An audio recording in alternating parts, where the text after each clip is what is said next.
Itadakimasu.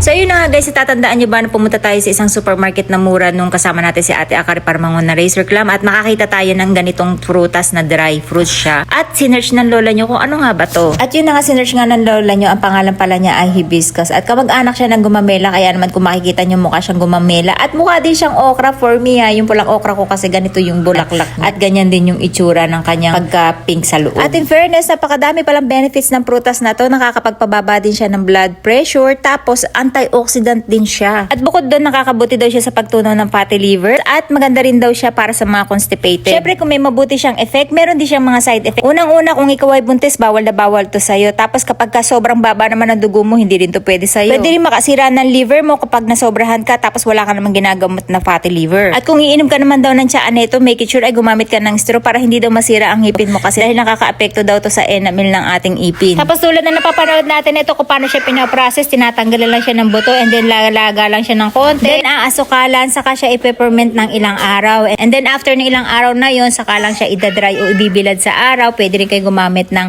air fryer o ng oven. Tapos ayan, meron na kayong instant juice, meron na rin kayong dry fruit. Kaya dalawa yung pwede nyo pakinabang sa kanya at masarap nga daw itong gawing siya pero hindi pa ako nakatikim. At eto nga kasama ko si Ate Akari, kaya naman titikim tayo at ang mura lang nito guys, per gram lang. So tikman natin guys, ito yung para siyang bulaklak guys. Ayan.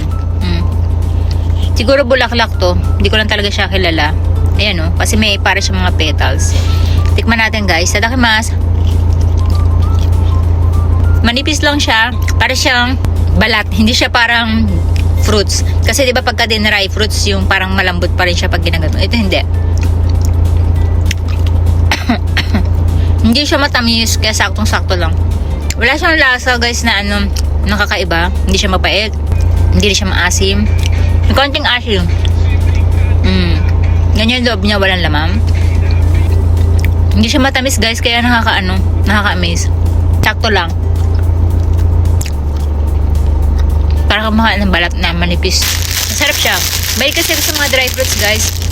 Mura niya for me, namumurahan ako sa kanya. 300 yen lang. Ito, tikman natin kung ano to. Binili na Ate Akari.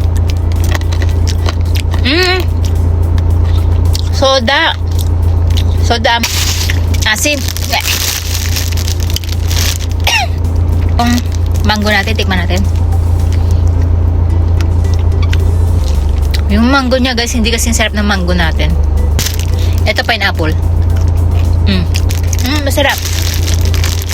Pag nilulunok. Ito papaya.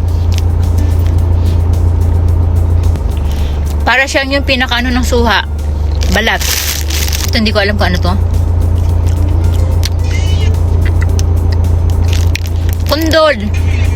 Kundol siya guys. Nakakatuwa sa kanya guys. Hindi na masyado matamis. Sakto lang. Papaya natin.